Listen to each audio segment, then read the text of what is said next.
Welcome to Wargroove 2. It has been a while, but we are going to cover the amazing Wargroove 2 Open. This is the first tournament where finishing in the top 4 gives you the right to enter the World Tournament for Wargroove 2, the first ever one. This is the first ever qualifying tournament for Wargroove 2. And what we're going to do is we're going to take a look at two of the biggest matches that happened in the first round of the qualifiers. Zested versus Mr. Cat, and Sparky versus Dinferno. We're going to go back to that later, but a lot of the other ones were kind of sweeps, but those two sets I really want to look at, so let's jump.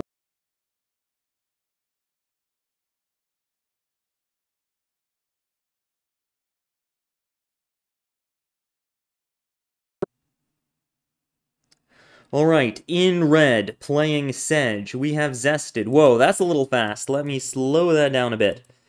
Yeah, let's put that on a nice good watching speed. There we go. And in the purple, playing Greenfinger, we have Mr. Cat.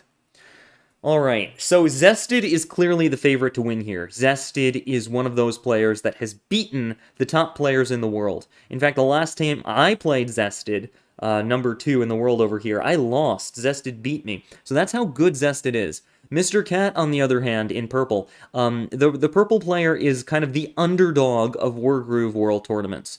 Mr. Cat entered World Tournaments as kind of a beginner player, but they continue to qualify and enter for the World Tournaments every single time. It's gotten to the point where everyone's rooting for them now because Mr. Cat keeps getting better. They've gotten so good, we have to start calling them a veteran now. It's almost like we can't even call them the underdog anymore. So really, really fun to root for Mr. Cat. They've had a tremendous anime hero story right there. Meanwhile, Zested is that amazing player who never got enough notice. You know, Zested in the red was always a top player. They've been a top player for a long time, but they never really got that, like, top tournament rating. You know, they got a little bit unlucky in the last tournament, lost a game due to RNG. Which doesn't exist in Wargroove 2. So, this is going to be a great game between two players who really deserve a lot more attention in this game. Alright, so Zested has built a wagon and a flamingo, and they're going to use the wagon to accelerate the flamingo onto the map. They've already captured, from the looks of it, both of the lumber mills. You see these weird-looking buildings kind of here and over here. Those produce a lot of gold every single turn, and Zested's ability to control them is going to give Zested a huge advantage in this map. Which is to be expected. Zested is the favorite to win here. Zested is kind of the stronger player.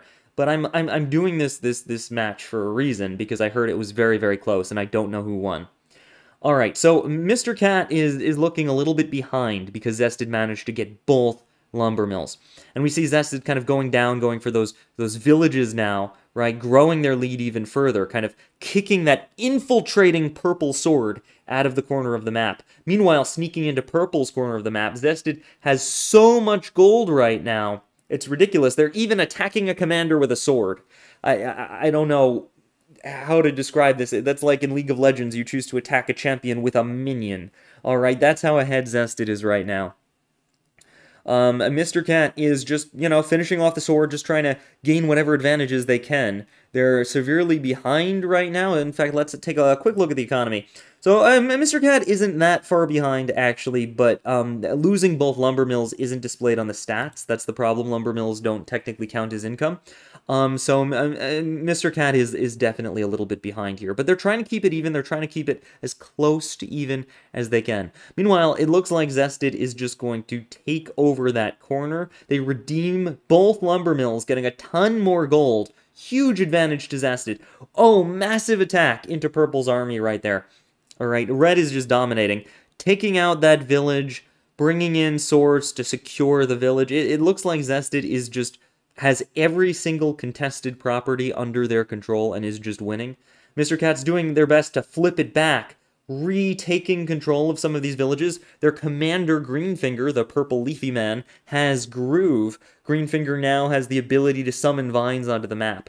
Maybe that could give Mr. Cat some kind of way to turn this around. Oh, beautiful use of the sword crit there by positioning the sword next to the commander. It gets an attack boost, which allowed it to finish off that red sword. Otherwise, it wouldn't have worked.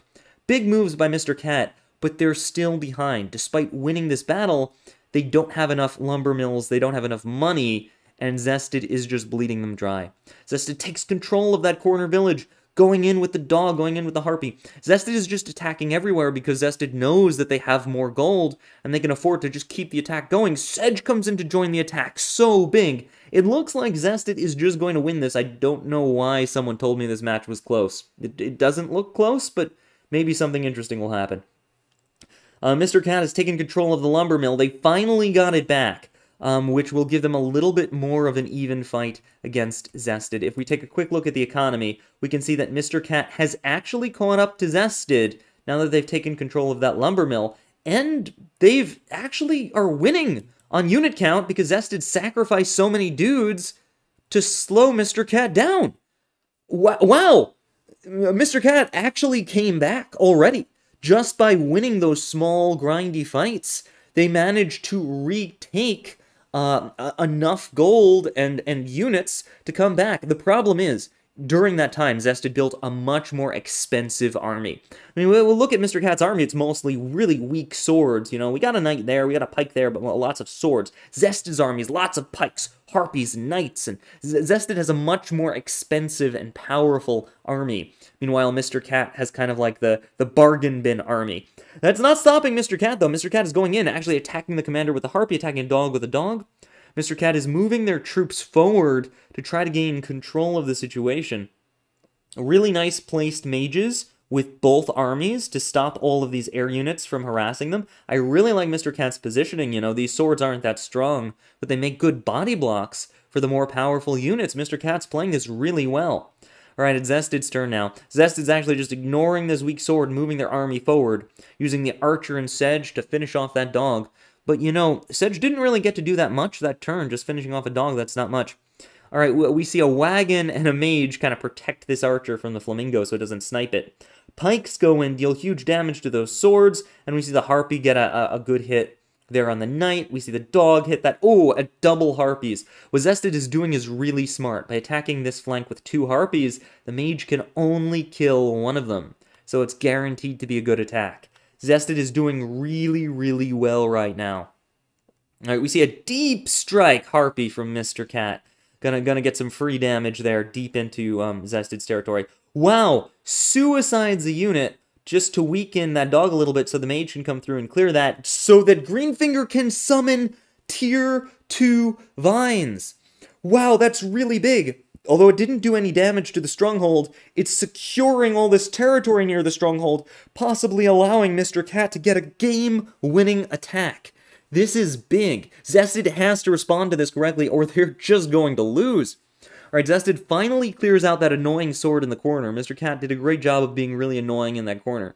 But Zested has no attack on Mr. Cat's stronghold, not really. Zested is retreating their commander and guarding their stronghold. Double flamingos. Mage heal comes down. Zested wants to make sure that their stronghold is safe, that Mr. Cat cannot take it out. This knight positioning is really clever because if you attack the knight from this side, you can't also hit the stronghold. Really, really safe and smart positioning by Zested in the red. What's Mr. Cat gonna do? Mr. Cat just uses the empty squares to do damage with the tier 2 vines. Look at these vines. They're just damaging everything they touch. And Mr. Cat is not attacking the stronghold. No, they're going in with their commander to damage Zested's army instead. We see the harpy possibly sacrificing itself. I mean, there are plenty of mages there just to damage that archer there and a bunch of units going in on the lumber mill. I don't quite know what Mr. Cat has planned. Alright, sword crit, but it's not enough to finish that pike off. Mage hit, it's not enough to finish that pike off. Mr. Cat's attack is looking a little bit tame here, but they did manage to put a lot of really nice pikes down here. Greenfinger looks pretty safe. There are lots of vines there. You know, not bad. Not bad overall. Alright, Zested manages to pick off one of the vines and is just trying to get through them. Mages don't deal a lot of damage to the tanky vines, and they can't get rid of this mage either. So it's kind of like this battle between the two to try to get rid of these units that just won't go away. Really nice clear with Sedge. Sedge is already at 300 groove. If that number gets to 400, oh my goodness, Zested is going to sweep Mr. Cat off the map.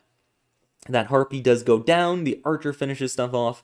You know, Zested is doing a really good job of taking trades and holding on to their stronghold. You know, you can't lose that stronghold. Oh, the flamingo jumps over the army to hit the knight. Really nice, and that flamingo hits the vine. But the problem is, Zested's army is just not dealing with these vines very well. There's just not. The vines are really tanky to most of Zested's army. All right, we see a mage heal dropped by Mr. Cat. Mr. Cat, you know, moving the vines, doing some more damage. Those vines have done so much damage and tanked so much damage. So many heals happening. What are all these heals for? Oh, sword crit. Pike crit. This is going to be a pike crit on the stronghold. Now Greenfinger is going to hit the stronghold. That stronghold is looking pretty low. That was a lot of damage. That was a lot of damage. Oh no! And the knight goes into crit it. It's down! Mr. Cat, the underdog of Wargroove, has beaten Zested, one of the best players in the world, in their first match. But this is a best of 3. This is a best of 3. All right, now I see why this was recommended to me. Now I see why this was recommended. Let's check out the next game between... All right. In the red, once again, that's convenient, playing Elodie, we have Zested. And in the purple, playing Greenfinger, we have Mr. Cat. I like that they picked the same colors. That's very convenient for me. Alright, so Zested this time has chosen to play a different commander. Zested is playing Elodie, a commander that can steal your units. Very cool. Mr. Cat is sticking with Greenfinger. It won the first time. Why not try it again? I really like Greenfinger. I think Greenfinger is really cool in Wargroove too. And Elodie got a little bit nerfed, so, you know, I'm kind of feeling Mr. Cat's pick there. But Elodie is really good on this map. I gotta say, I don't know about Greenfinger on this map. Alright, so once again, Mr. Cat in purple is just kind of playing like normal. I don't see them doing anything that fancy with their opening. Though they did choose not to capture this corner village, right? We see Zested did capture the corner village. This is a little bit of an unusual thing to do, because if you don't capture the corner village, you give both corners to your opponent. I don't know about that. I don't know about giving Zested both corner villages. I mean, we saw last game that what Mr. Cat did was allow Zested to get an early lead in favor of just kind of winning a bunch of fights. I don't know, maybe that's Mr. Cat's strategy. Well, either way, Zested does capture both corner villages. You know, Zested is looking pretty good. Oh, but slight mistake maybe on Zested's part. They chose not to heal their commander. Normally, after capturing the corner village, you heal your commander there. Zested didn't do it.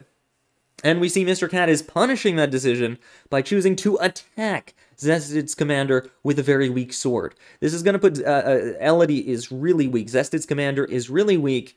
And purple is now... has a more active commander, but they don't have that corner village. You know, that's the trade-off. They are missing that corner village. So Mr. Cat really needs to justify losing that corner village by taking something somewhere else on the map. That being said, Greenfinger is front and center, right in the middle of the map. I like that. Maybe that's enough to justify it. Zested is still refusing to heal their commander. They're attacking this sword again, which is really interesting. Elodie's getting really low. It's kind of scary. Okay, but then they finish off the sword with their own sword. All right, Elodie's okay now. Elodie's okay now. That was looking a little scary for a moment. And we see Zested bringing in knights, trying to just take out Mr. Cat's stronghold. Look at this. Look at this. That knight could just win the game for Zested. Mr. Cat's got to be careful. All right, so Mr. Cat is bringing in their own knights on the defense, and we see Greenfinger is finishing off a sword. Greenfinger's been doing a lot of work, whereas Elodie has not. Mr. Cat's made much better use of their commander so far. And we see Mr. Cat has control of the center of the map. If you know chess, control of the center is really important, and the center looks purple, not red. Alright, Zested is moving in, and Zested manages to flip the lumber mills. Zested is so good at keeping control of those lumber mills. We talked about that last game. Knocks down the village. We see Elodie trying to find somewhere to heal.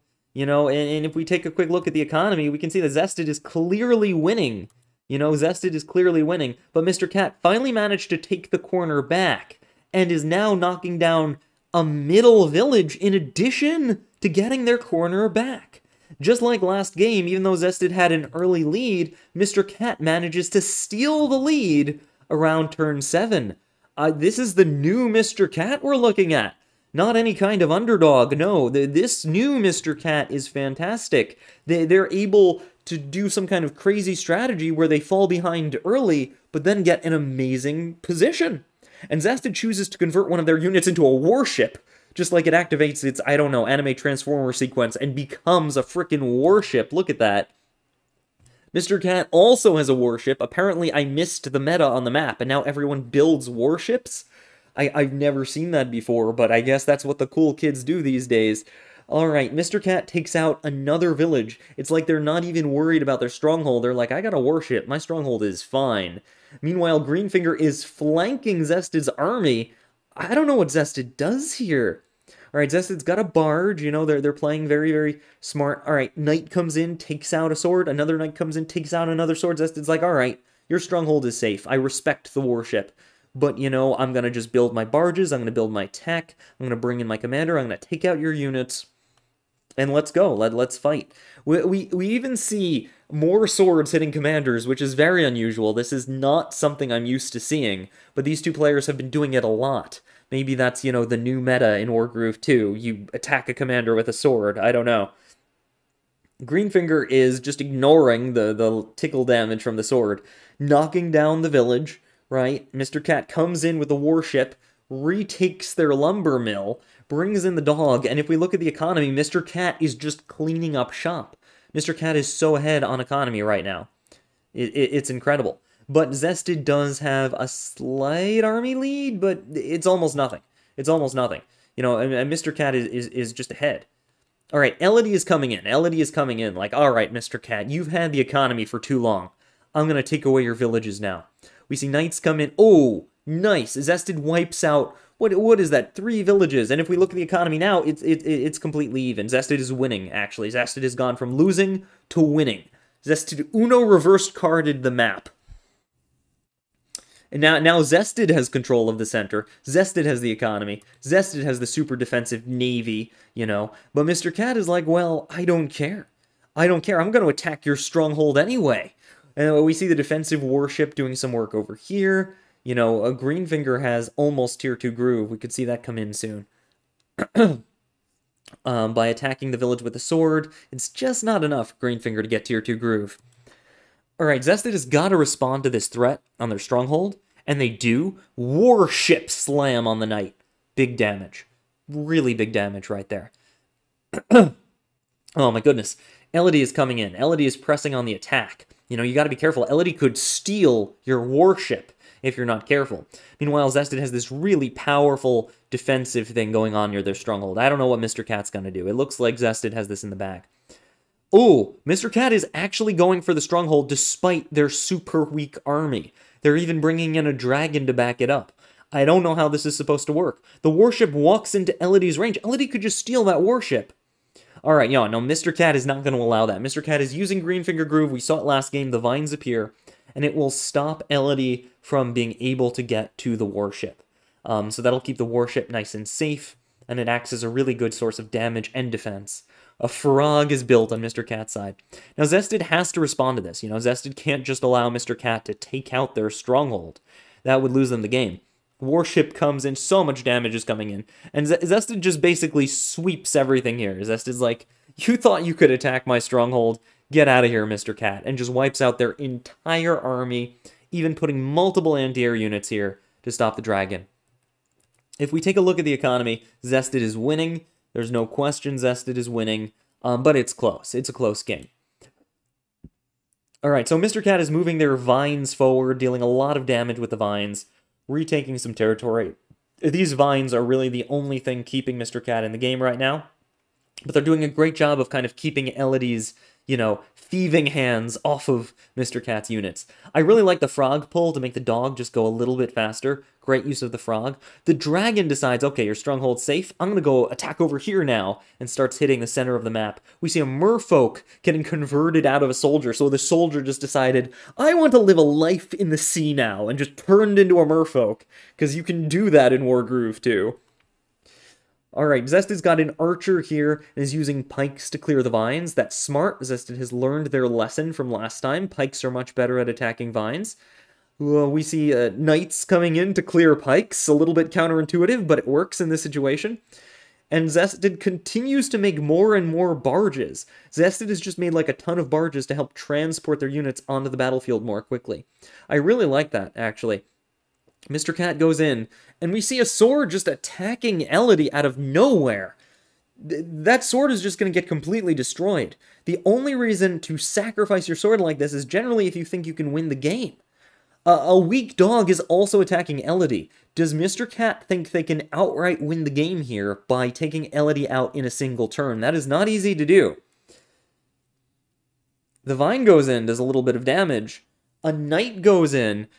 Was that a crit or just a regular Knight hit? Oh no, that was a crit! That was a crit. Elodie mispositioned and stood in a Knight crit. The dragon just kind of goes around.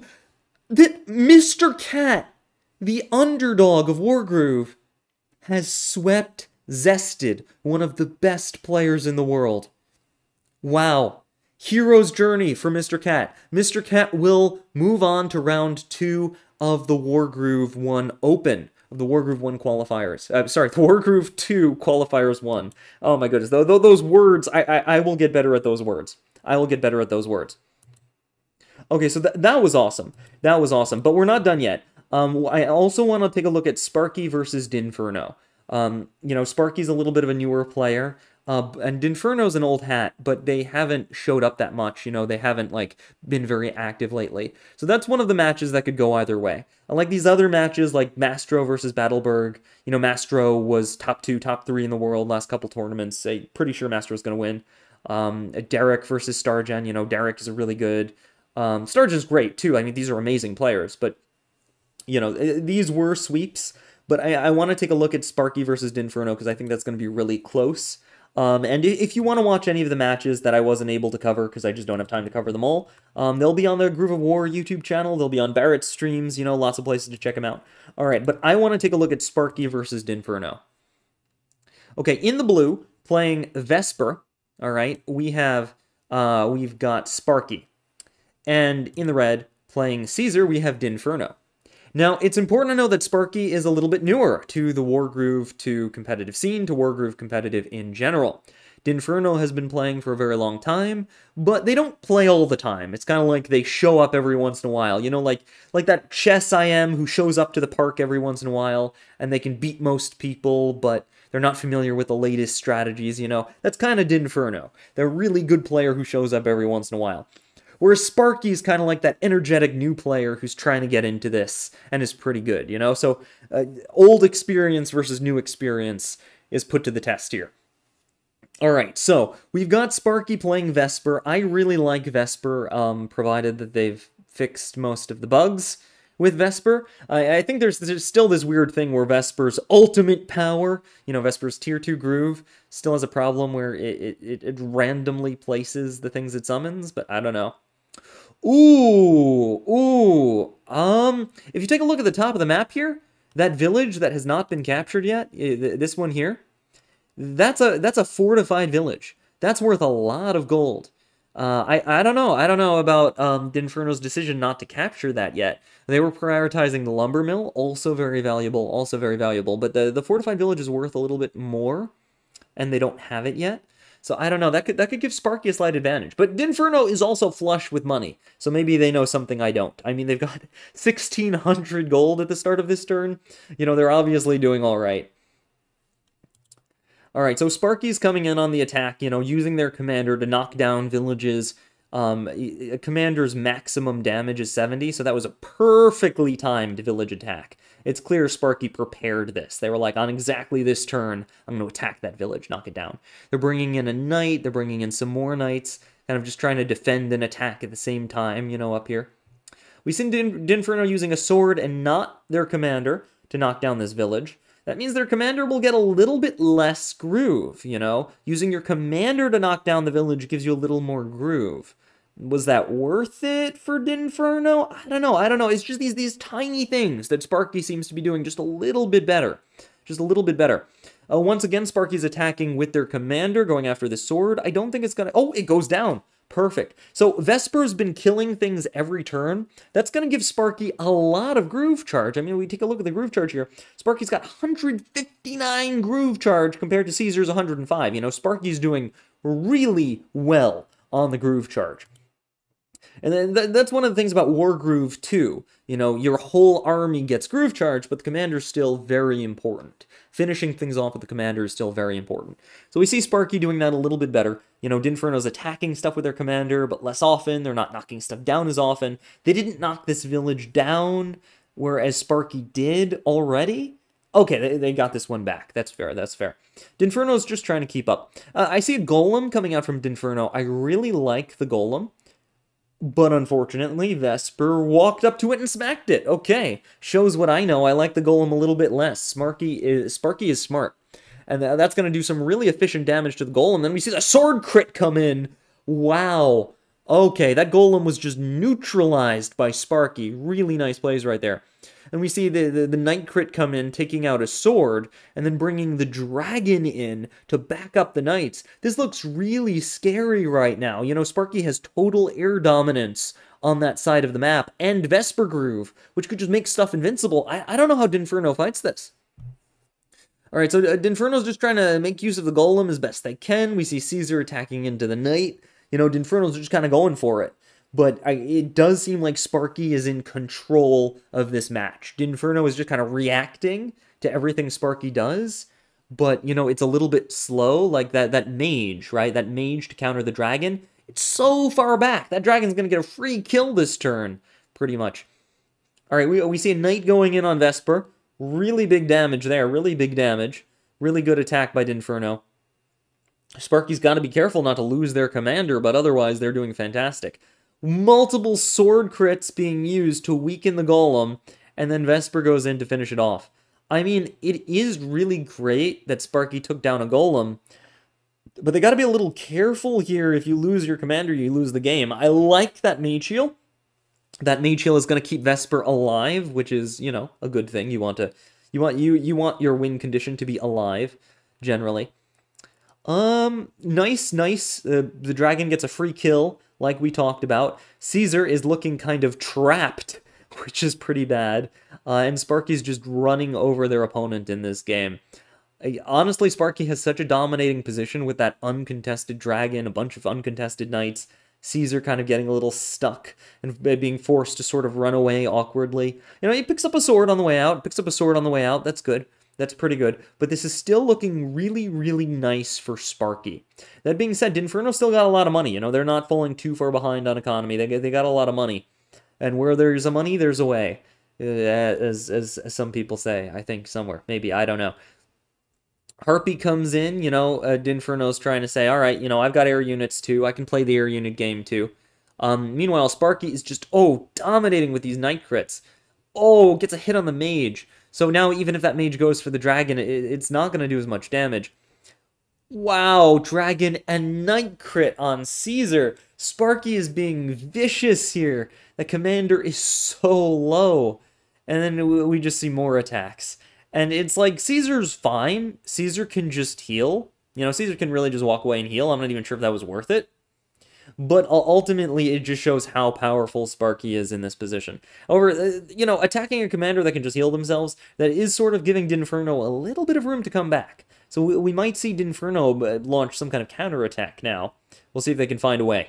Yeah, Dinferno's marching forward with the pikes. You know, they're just retaking their village, sending their knight in the bottom front over to the top to help the fight over there. Caesar heals up. Mage goes forward and takes out a dog? I don't know about that. A mage is worth a lot more than a dog. That's the chess equivalent of, you know, kind of sacrificing a knight to kill a pawn. Yeah, I don't know about that. I think Sparky's just been playing a little bit cleaner than Dinferno this game. You know, Dinferno's not playing bad by any stretch. Dinferno's playing good, but Sparky's playing, I think, at kind of that world competitive level. And Dinferno's just falling behind. You know, this is the World Tournament Open. You got to play really well to win here. And Sparky every turn is just taking wins, taking trades, getting more villages, getting more units, pushing a little bit more forward. And Sparky's been keeping their mage alive to deal with the air threats. You know, been using a wagon to sort of ferry units. Dinferno, one of the problems is Caesar kind of doesn't have anything to groove, so Dinferno's ultimate power kind of does nothing. Sparky hasn't even had to use their ultimate power yet. and Dinferno can only kind of cluster around their stronghold. You know, when you're surrounding your stronghold with 4 units, it's kind of desperate. It's like you want your opponent to overextend, you want to try to trap them, you want to try to make them overcommit, and this is it right here. This is that overcommitting. You know, Sparky's going in. Sparky's like, okay, all right, let's do this. I bet this attack is worth it. I bet it's worth it. And Sparky's going in. They're attacking with everything. Oh, and we see Vesper Groove. Yeah, if Vesper Groove covers this, it's totally safe. Boom! Now all those units are invincible. This sword can attack Caesar. Sorry, this dog can attack Caesar for free. Betrayal of the dog right there. There's no counterattack, and that stronghold is probably going to collapse in a turn. Beautiful attack by Sparky. We see tons and tons of even more damage being done by Sparky. Saving the mage was really critical there. Sparky could have used the mage to kill something, but they're just keeping it alive. No, Dinferno just surrenders, respects Sparky's dominance. But, this is not over. This is not over. Dinferno didn't play their best that game, and I think Dinferno in this next game might want to show how good they can be. Alright, so Dinferno in the orange is playing Greenfinger, and Sparky is playing Emmerich in blue. It is worth noting that Emmerich has been banned from future qualifiers. I mean, I don't know why Emmerich was allowed in this qualifier. I said it since the release of Wargroove 2 that Emmerich was broken, but no one believed me. No one believed me. So Sparky might have a little bit of an advantage in this one, but I don't know. I heard a rumor that Dinferno maybe did kind of well in this one. I don't know. Dinferno's a good player. Dinferno's a good player. Let's see what happens. Let's just see what happens. I don't want to spoil anything. Maybe I'm just hyping you up so that you watch the last match. Or maybe there's another match after this because they tie. I don't know. Alright, so Sparky in blue is playing Emmerich. And the reason Emmerich is broken is because Emmerich can get groove ridiculously fast, ridiculously easily. It can make your units basically invincible.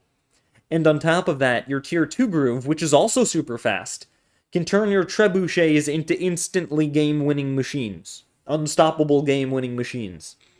Emmerich is broken. So anyway, Sparky just really needs to get a trebuchet and they win the game. So Dinferno's got a tricky game out in front of them, you know. They've really got to prevent their opponent from getting that game-winning trebuchet. But with Greenfinger, you know, you can kind of attack a little bit earlier than Emmerich. You know, you can kind of go for that attack a little bit sooner. We saw how good Mr. Cat was with Greenfinger. I mean, Mr. Cat was Greenfingering it up. So we'll probably see some good plays here. Alright, Sparky's got a lot of money. They're bringing in a Harpy, they're bringing in Knights, you know, pretty typical. Nothing crazy's going on. Players are trading lumber mills. This is all pretty standard, you know. They're playing the game very normally. Alright, Dinferno uses the Knight to knock it down and not the Commander. We'll see if there's a reason for that. They send their Knight into their opponent's Commander. Beautiful crit. Beautiful crit. Want to keep Emmerich nice and weak. Kind of get Emmerich away from your units, you know. Get out of here, Emmerich. Shoo. Don't bother me right now. Greenfinger could have attacked that 6th village, but chose not to. Instead, just slight repositioning. Dinferno just slight repositioning. I don't know about that decision, but we'll see if it was worth it. We'll see if it was worth it.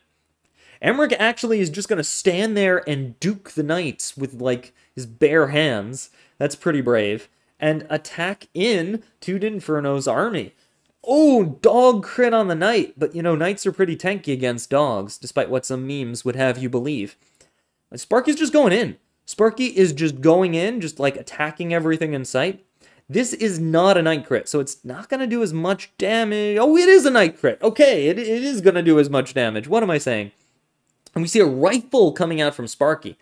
I don't know, Sparky's doing pretty well. Is Dinferno going to drop a second game and just go down 2-0? Would I really cover this set if that was going to happen? Would I? Maybe I would. I don't know.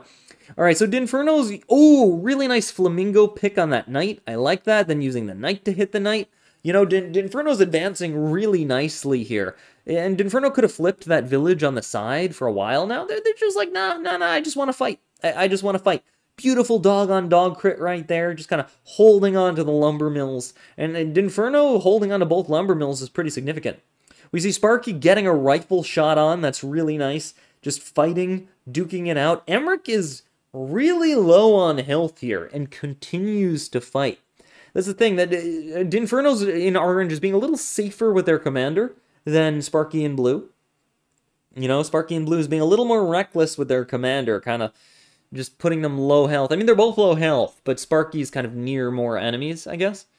But yeah, that looks pretty safe. That looks pretty safe. You got the Harpy guarding it. That's fine. That's fine. All right, so Dinferno goes, heals their knight, you know, bringing in the mage, bringing in the witch, just trying to get a lot of anti-air so they don't get air-walled.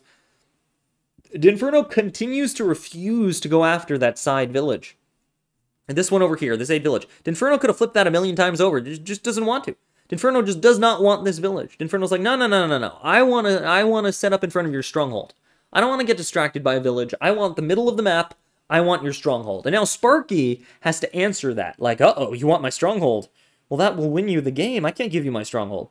So Sparky's coming in now. You know, they're harassing with a sword. They're sacrificing this Harpy. And that's a dead Harpy right there. That's a Harpy right in front of the mage. But the point of that is just to kind of keep everything safe. Emmerich is even using Groove here, right? This isn't necessarily the situation you want to use Groove with Emmerich standing on a beach tile, but that's all right. You know, that's all right. Because that Groove will keep the formation a little bit tankier, kind of nice and stuff. So, yeah, that's pretty good. That's a pretty good Groove. So, Sparky basically said, look, you can't have my stronghold. You can't have it. It's mine. Ooh, beautiful Knight crit taking out that mage. That lets the witch go in for a hex. Really nice hex there. The mage is now able to take out the Harpy. We see a dog crit take out a sword. Uh-oh.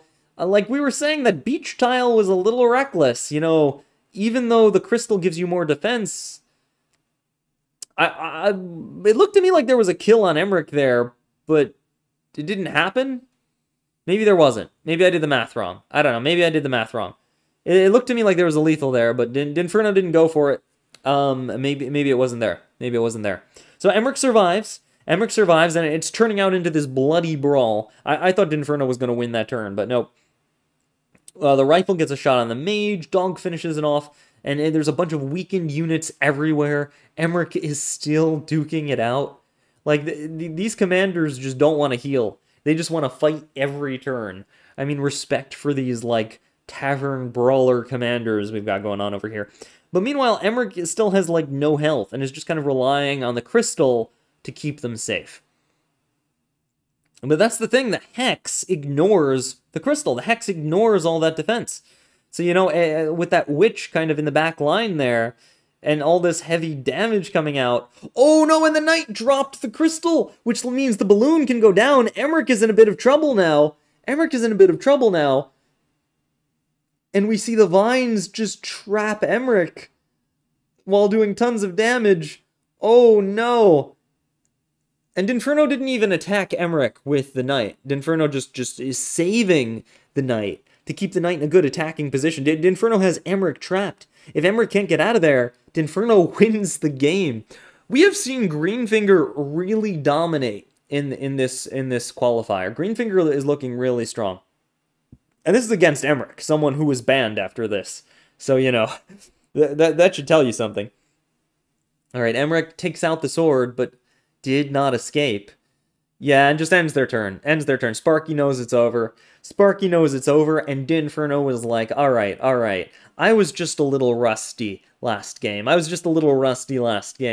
Let me show you how a Wargroove pro does it. All right, so 1-1. These two are tied, Sparky and Zested.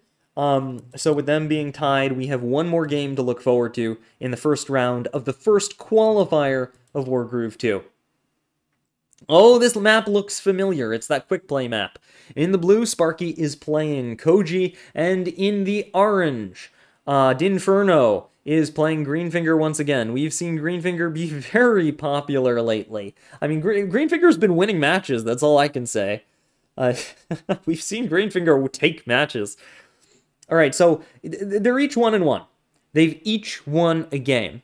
And I think they've each won a game fairly well. You know, the first game where Sparky won, Sparky just played standard good Wargroove 2, and Dinferno was a little sloppy.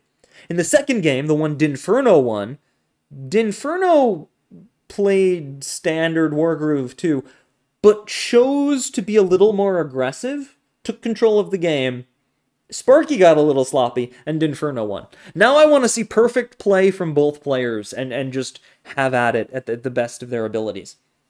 All right, so we talked about this in the previous game. Commanders can go for this. They can go for the lumber mill early, or go for the corner village. Neither player went for the corner village. It seems like the meta has become ignore the corner village. I don't know how I feel about that. You know, I don't know if that ignoring the corner village is a good thing or a bad thing. It's definitely interesting. And they're both healing off of the lumber mill now. What is this new meta? What is this new tactics? All right, so both players are allowing their corner village to be stolen by their opponent. To try to, they're all copying Mr. Cat. I don't actually know if Mr. Cat did it first, but I'm just going to say Mr. Cat did it first. They're all copying Mr. Cat. Look at this. Mr. Cat setting trends. All right, so Sparky, you know, they're both doing the same thing. There's not a lot for me to commentate here. They're both using their commander to knock down villages, to try to be aggressive. You know, I feel like they kind of missed the point of this opening, because the point to me, what Mr. Cat did that was cool, was get their commander in the center. But both of them ignored the corner village and then dropped their commander back to the corner anyway. What was the point of that? What was the point of going for this opening if you're just going to stay in the corner? It defeats the point. But I don't know, maybe both players were going for something that didn't work if your opponent does the same thing, so they both had to retreat. I don't know, but this is a dead even game. You know, both players are doing, for the most part, the exact same thing. Interesting though, we see a merfolk coming out from Dinferno. That's interesting. Sparky didn't build a merfolk. Sparky does not have a merfolk. All right, now going into the center. Sparky wanted a barge instead. So barge versus merfolk, you know. Sparky going for the slower tech style of play, and Dinferno going for the spicier attacking style of play. Well, we'll see who wins. Yeah, I don't know about these openings. It feels like the commanders just get trapped forever. Alright, so both players have taken up a position in the center of the map. You know, both players have their lumber mills. They're trying to get back their corner stuff. Sparky's finally flipping their corner with the knight. And now they can move forward. Harpy coming in. I like the barge dropping off pikes. That's really good, because if you can get pikes in the center on this map, that's very strong. But it's expensive. You know, it's expensive because pikes are slow. Even with the barge helping, pikes are slow, you know. You build a pike, it's not going to be active very soon. So I feel like neither player really knows what to do. They're just sort of reacting to what their opponent is doing. They don't have a plan. They're just attacking what's in front of them. I feel like if there was a plan, those plans were ruined when both players started doing the same opening, and now we're in the mid-game. We're in a mid-game. This is a solid Wargroove 2 mid-game. I don't think we've seen a mid-game from these two players yet. Not really. So, I don't think we've seen a mid-game in any of the games yet. This is a real solid mid-game, where both players, like, have sort of equalized the map, and are starting to build armies. No, not mid-game. Sorry, late game. This is a late game. Yeah, we've seen mid-game. So what am I saying? This is a late game. You know, the map is equalized. The fronts are set. Both players own half of the map. This is the first late game. That's what I meant to say. Sorry, it's turn 9. It's a little early for this. So I was a little confused for a sec. Merfolk goes in. Ooh, gets a crit on Koji. It's not a crit. That's a beach tile. Does almost no damage whatsoever to Koji. Dinferno's advancing, you know, got some dogs, some knights, just trying to harass the opponent's commander, kind of get him out of there a little bit, you know, just, yeah, shoot, go away and heal for a turn, get out of my villages. This is a dead even game, you know, both players have their armies, both players have their strategies, but if you look, Dinferno's making pikes. We talked about how slow they are. Dinferno doesn't have a barge. Dinferno does not have a barge. Sparky has a barge. Dinferno has a barge. So if this is going to be a pike fight, I feel like Sparky will win. But Sparky is fighting away from their pikes. I don't know what to do with this. You win the pike fight, but not if you don't fight near your pikes. Alright, so Sparky is actually putting all of their army on the defense, not on the offense. I don't know why. Maybe they're just trying to get away from Greenfinger? Maybe that's the strategy, like, uh-oh, Greenfinger vines, we gotta stall. we gotta stall, because I don't have Groove yet. Let's get away from Greenfinger. And we've seen how scary those vines are. That's fair. All right, so this is what a Wargroove 2 late game looks like. You know, the map is completely even. The map is completely owned. Both players have big blocks of armies, and they're trying to figure out how to fight each other because they can't get close to each other. Oh, there's a golem in the barge. All right, and this is it. This is it. Sparky's attacking now. Sparky dedicates 3 units, 3 different units, to break that. But it allows them to kill the mage. And because they killed the mage, their harpy is now pretty invincible. Oh, and brings in the Koji bombs, and then uses the harpy to... Wow! And then breaks that, so now even the other harpy can't attack their harpy. So that whole thing was just to give Sparky air dominance. That entire series of attacks. It looked a little weird, like, why are they attacking this and not this?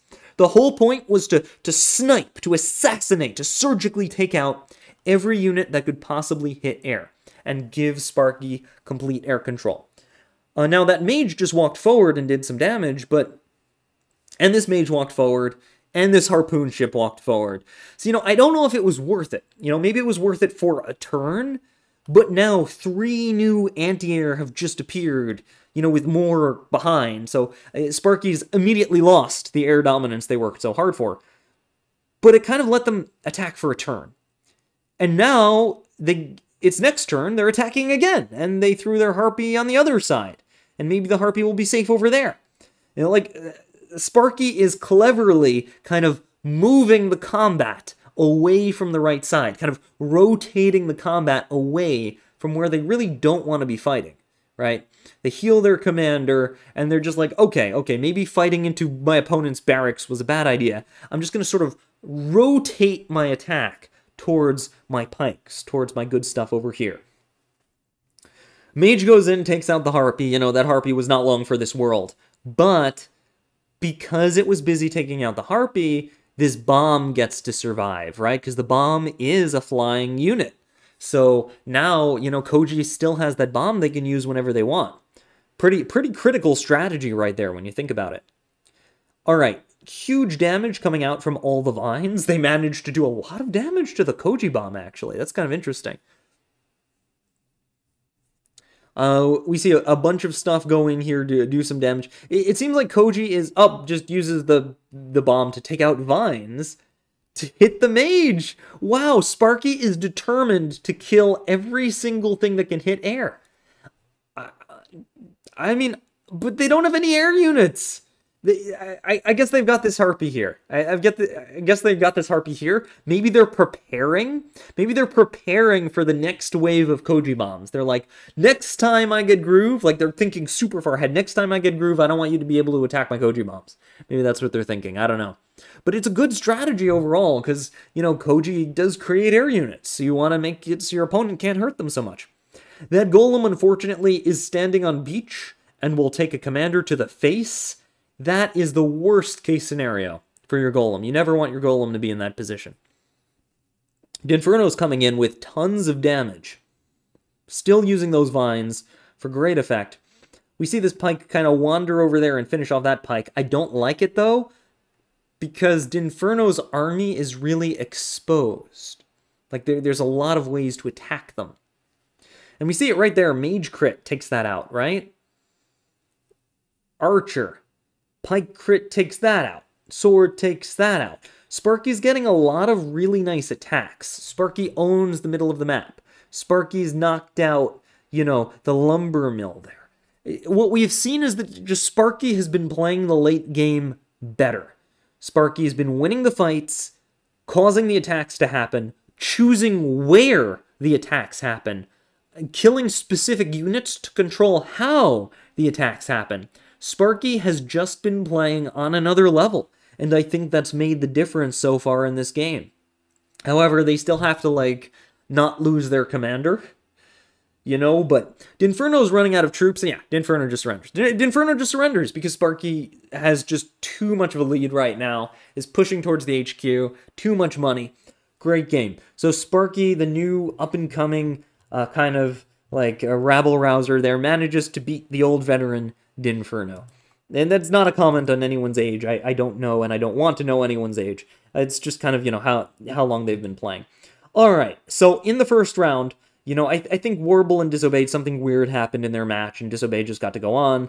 Mr. Cat, huge upset, beat Zested, one of the top players in the world. Mr. Cat is on their, like, hero arc right now. Skyro beat the newer player, Parry E. Parry E, I hope to see more from you in the future. Great, thanks for coming by. Sejun DQ'd against Goose, so I guess Goose gets to go on for free. Sparky beat Inferno, huge upset, great job Sparky. Mastro beat Battleberg. Battleberg, another new player. You know, shout out to Pyrie and Battleberg for entering the Worlds as relatively new players. You know, I hope they enter the other qualifiers, and I want to see them play more and get better. It's really cool to see newer players qualify for these and fight, even if they didn't, like, win, because you're fighting Mastro. Mastro's one of the top 3 players right now, you know? This frickin' Mastro we're talking about here. That is not someone that is easy to beat. Just to qualify to play them in the qualifiers is pretty cool. And Derek managed to beat Starjan, a very good player. Although Derek can be very scary. You know, Derek is, like Zested, another one of those kind of quiet players who never really, like, took top 3 or something in a world tournament, but if you've played them, you know how good they are. Alright, so that's it for this video. We've covered the first round of the very first Wargroove 2 qualifiers. I'll try to cover some other games and put them on YouTube. Once again, you can find all of these games on the Groove of War channel, Barrett's stream. Barrett will cover the games that I did not, as well as the games that I did. Barrett covers everything. So check all that stuff out. I hope you enjoyed this. That's all for now, and welcome to War.